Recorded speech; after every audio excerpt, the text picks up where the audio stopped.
আসসালামু আলাইকুম বন্ধুরা, সবাই কেমন আছো? আজকে আমি একটি কবিতা আবৃত্তি করব। কবিতাটির নাম শব্দ দূষণ। লিখেছেন সুকুমার বড়ুয়া। গরু ডাকে, হাঁস ডাকে, ডাকে কবুতর, গাছে ডাকে শত পাখি সারা দিন ভোর।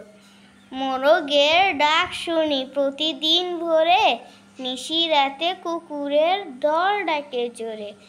দোয়েল চড়ুই মিলে কিচির মিচির, গান শুনি ঘুঘু আর টুনটুনিটির।